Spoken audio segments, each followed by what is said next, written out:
Good evening and welcome to Friday night's calendar. Hello, thanks for joining us. These are tonight's main stories. It seems completely incredible that some stranger, just because he didn't want to stop at a light, could have taken her whole life. A heartbroken Halifax family is warning after their daughter's life was tragically cut short by a speeding driver who ran a red light. It looks as if there's no hope for Summerland, without a shadow of a doubt. A bitter blow for a West Yorkshire woman's fight for a fresh inquest into the disaster that killed her mother and best friend. It's a deplorable decision in our view. We've breaking news as a decision is made after years of campaigning. Plus, Yorkshire's mayors get on board plans to fix the region's railway network. But have we heard it all before? And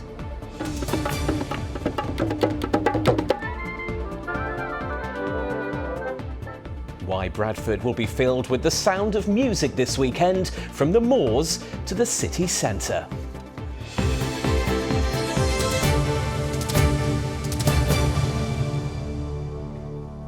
But first tonight, the parents of a 9-year-old girl killed by a speeding driver say she should not have had to die before safety measures were installed on the road where it happened. speed cameras now slow motorists down on the dual carriageway in Halifax where Alice Williams lost her life. Alice's parents, who gave their permission to show dashcam video of the speeding motorist, have been speaking to our reporter, Katie Oscroft. Alice she was the light of our lives. She was my little best friend, you know, she was so affectionate.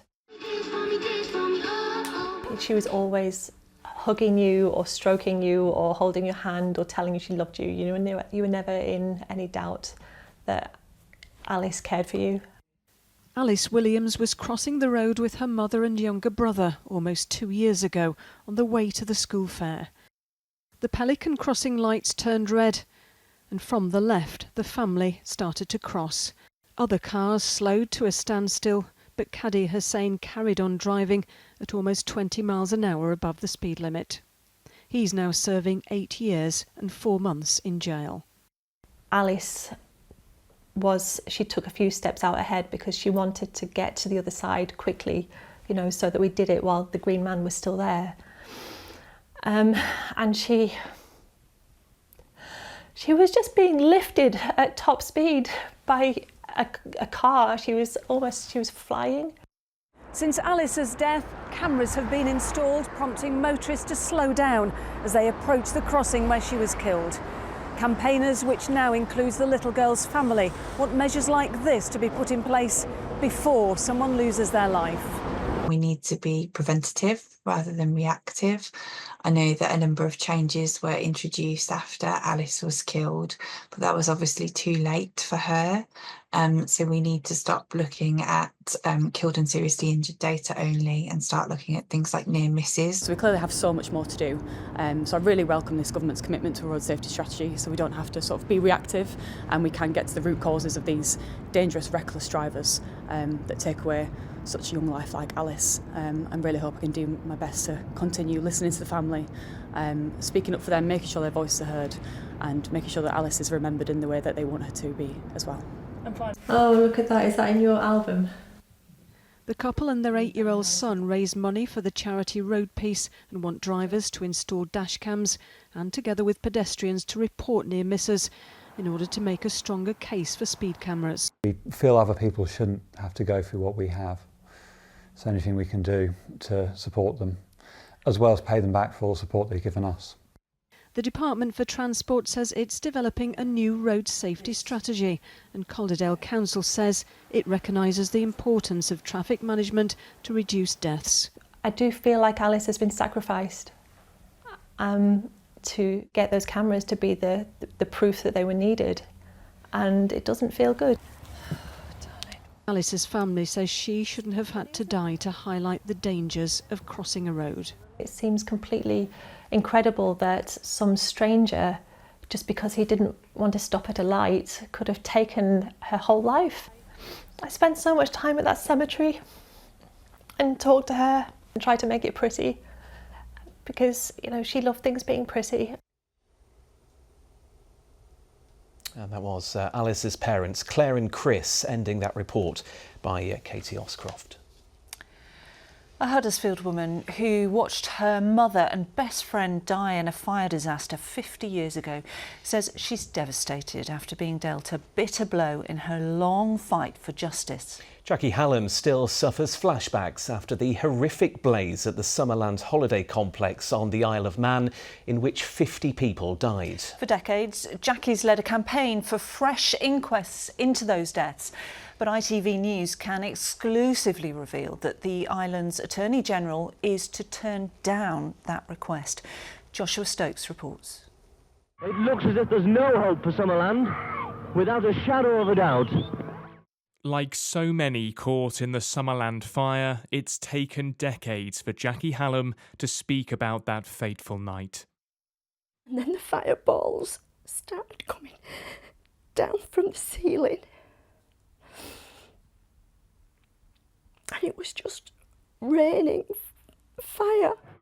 But since sharing her story, many more survivors and bereaved families have found the strength to come forward, forming a campaign to overturn the misadventure verdict placed on the 50 people who died. A ruling that left survivors feeling the blame was placed firmly on the victims. But after writing to the island's Attorney General, the calls for a new inquest have been denied.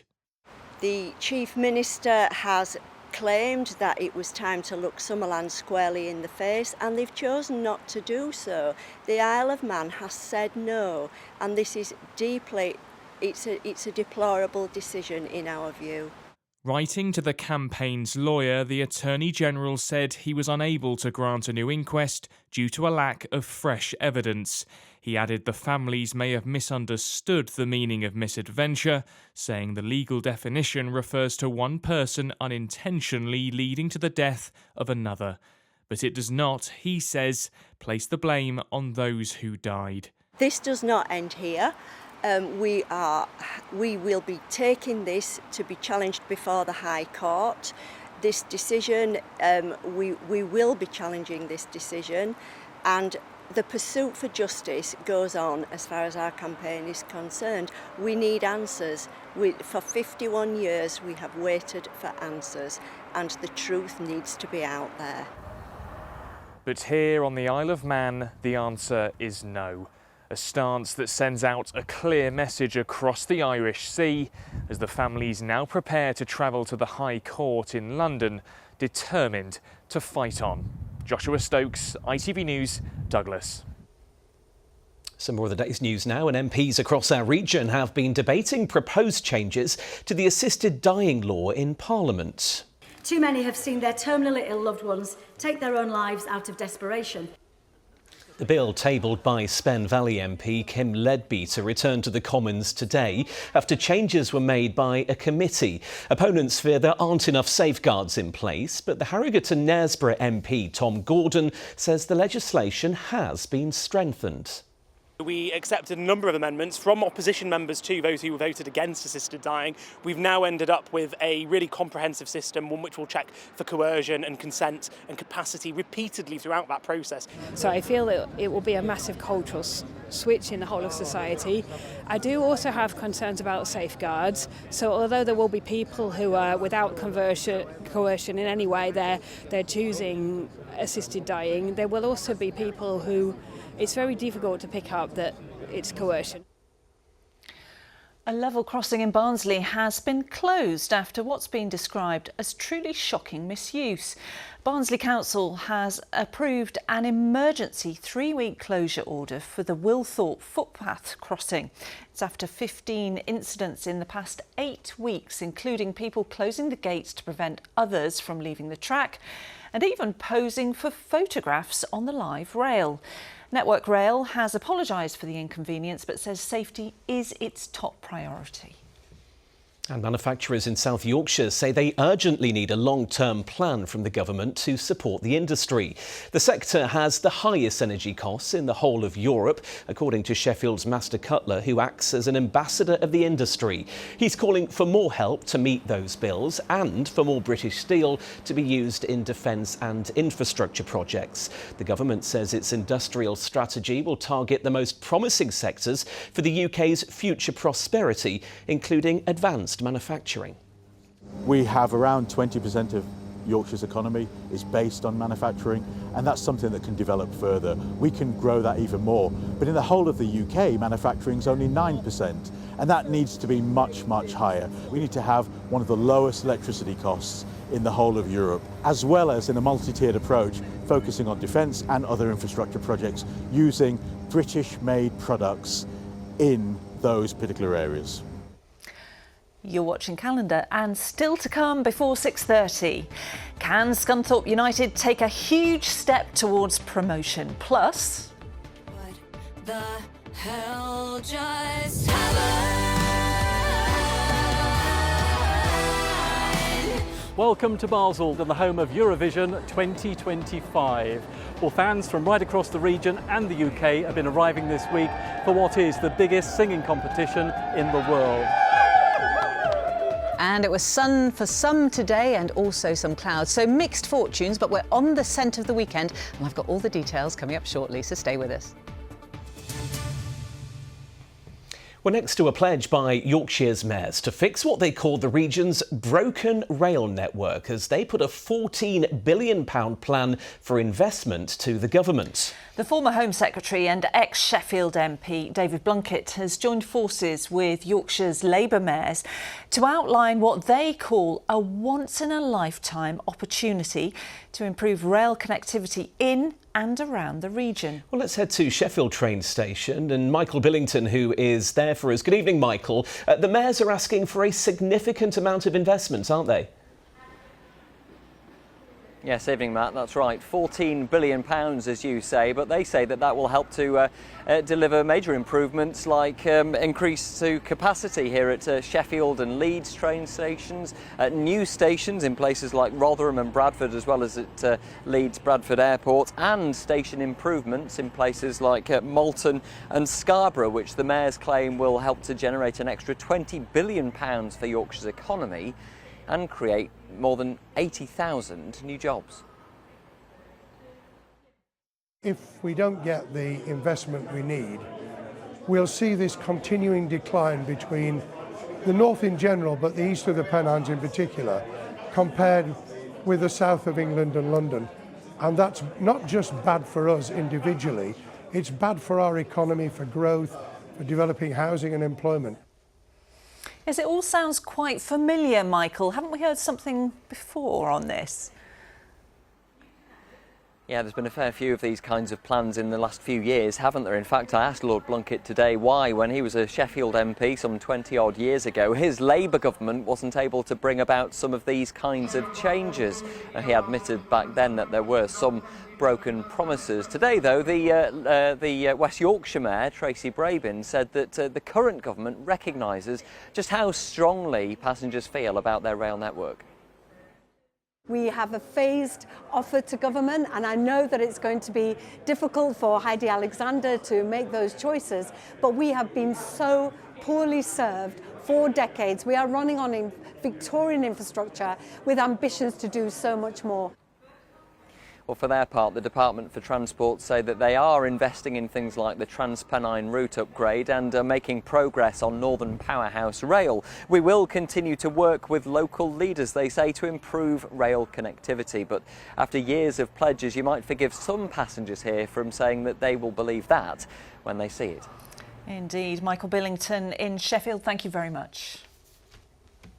Now, time to remind you about a special series on ITVX which charts the story of the Bradford City Fire, exploring the history of the club and the aftermath of the tragedy. In the final episode of the 5-part series, we look at the rebuild of the football club and how the city itself continues to honour the memory of the 56 supporters who lost their lives 40 years ago.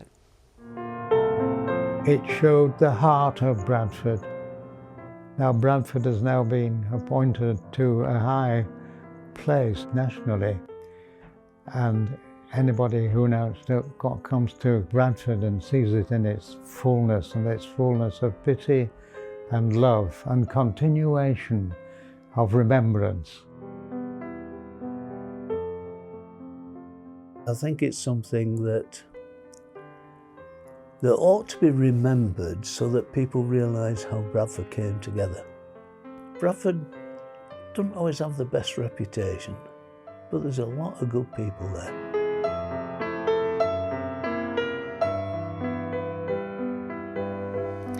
Well, to find that series, go to the ITVX app on your smart TV phone or online. Click on categories, then news, and scroll down. Along with our latest programmes, you can catch up with exclusive content and some of our very best stories. It's all available on ITVX On Demand. Certainly worth checking it out. OK, time for some sport now, and Chesterfield face an uphill battle in their League Two playoff semi-final second leg. The Spyrites will need to overturn a 2-goal deficit from the first leg if they're to reach Wembley. They'll be well supported at Walsall tonight, and Dave Garrett from the Legends of the Spire podcast says no matter what happens, the fans are proud of their team. Even if we went out, I don't think it would take away from the pride that people would have of the season that they've had this year. All the players can go out with kind of no pressure from us, go out and enjoy the game, hopefully get a result, and then hopefully get us down to Wembley later this month. Now, the town of Scunthorpe has been through some testing times over the last few months. Yes, the blast furnaces at its steelworks were just hours away from being turned off before the government stepped in and saved the plant, and with it, thousands of jobs. Well, this weekend, its football club Scunthorpe United could provide the tonic the town needs as they play Chester in the National League North playoff final at the weekend. Yes, it's a game being described as one of the biggest in the club's history. Chris Dawkes has more details now.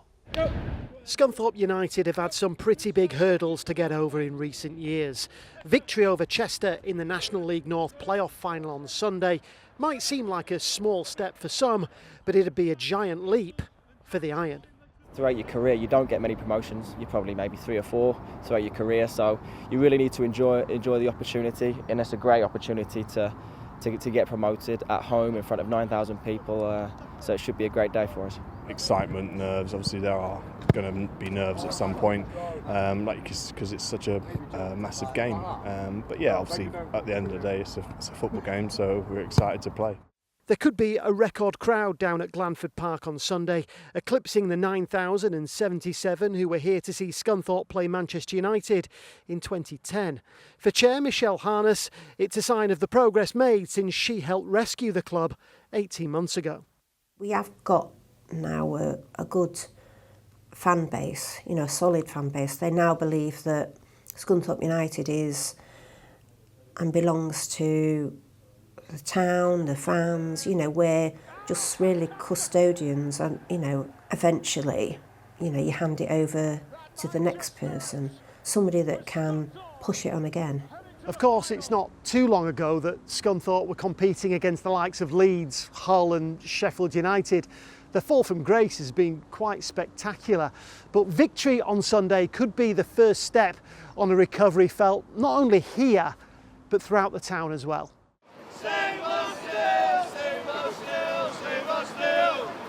Last month, Scunthorpe fans marched in support of the town's steelworkers after the government helped secure 3,000 jobs.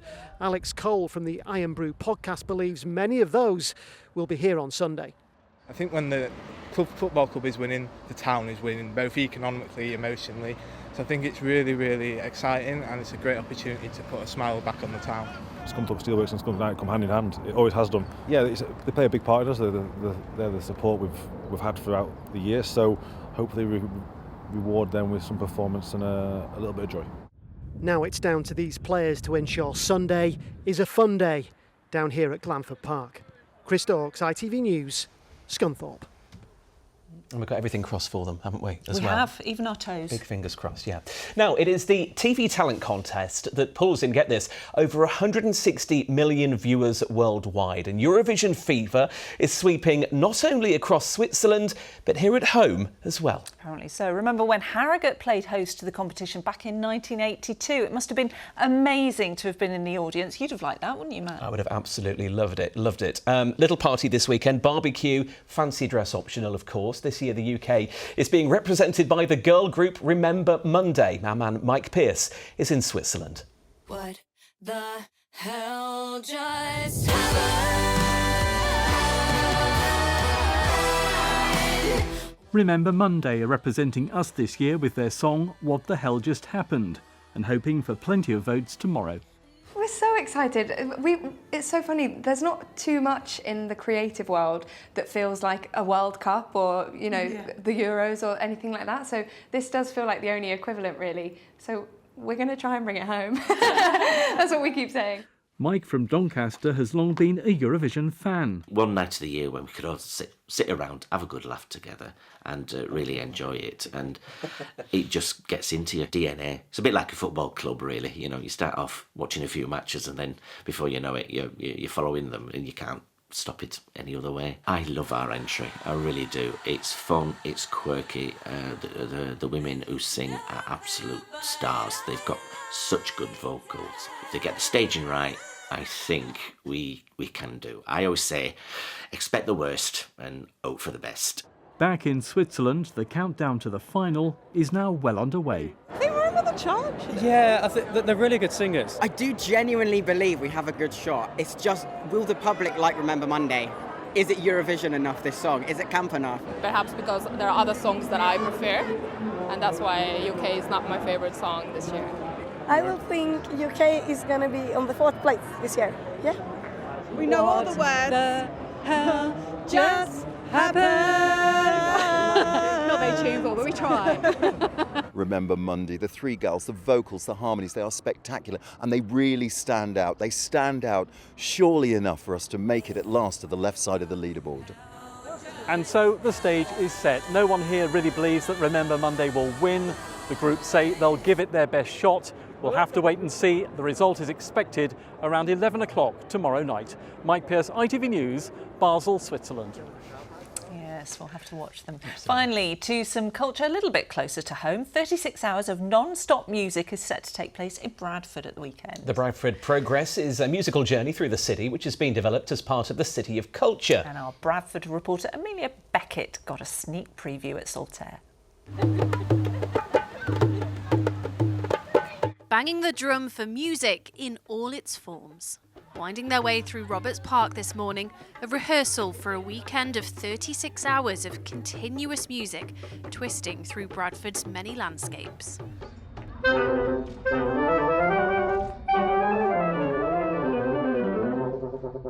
The idea was partly initiated by Para Orchestra, the UK's first integrated orchestra of professional disabled and non-disabled musicians. Today, treating passers-by to a bit of Mozart, a preview of what's to come. It's a really, really exciting opportunity to share all the different kinds of music that exist in this part of the world, starting at 5 a.m, literally at dawn at the Cow and Calf, and sort of making its way very slowly across the moors in towards the city centre. And by the time we reach the Mirror Pool in the centre of Bradford on Sunday afternoon, we will have amassed hundreds of different types of musicians, and we will all play together in a big finale moment on Sunday afternoon. Very exciting. One of those performers will be Sangeet, the UK's first South Asian women's choir. Their traditional Sufi songs seeping into the soundscape. We are all from different parts of the South Asian region.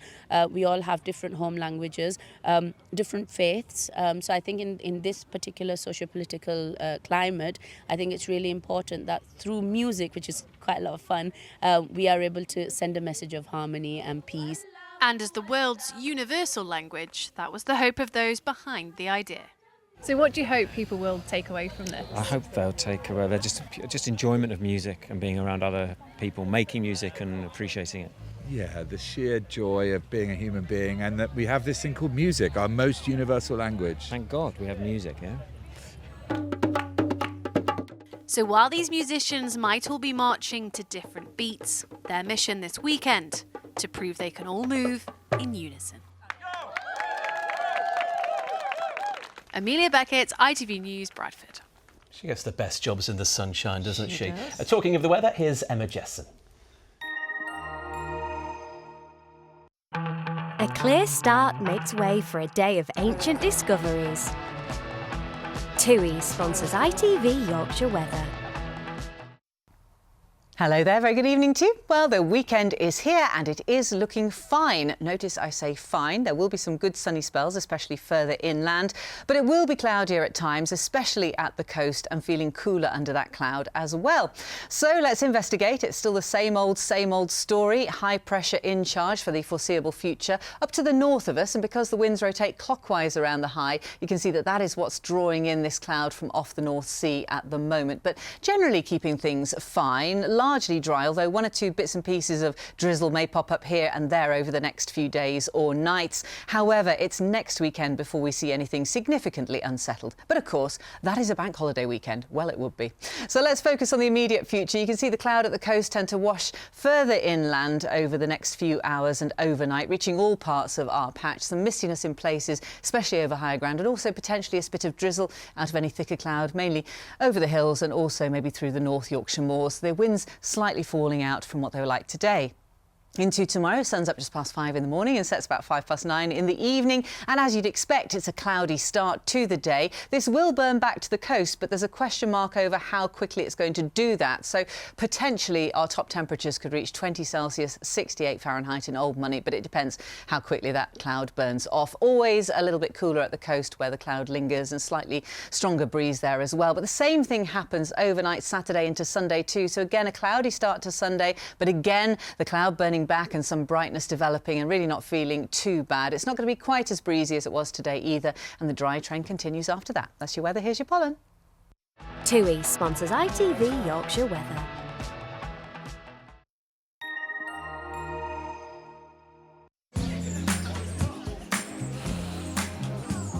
Making the most of summer. Piri sponsors ITV pollen count. So then we're transitioning from tree pollen to grass pollen. Counts generally low then over the next few days. However, if you are sensitive to grass pollen, I think you'll be starting to feel it, unfortunately. That's it for now. Bye-bye. Well, do have a wonderful weekend. Thanks for watching Calendar this week. I am back at 10:30. Romilly has the ITV Evening News next, but from Laura and myself, very good night. Bye-bye. Bye-bye.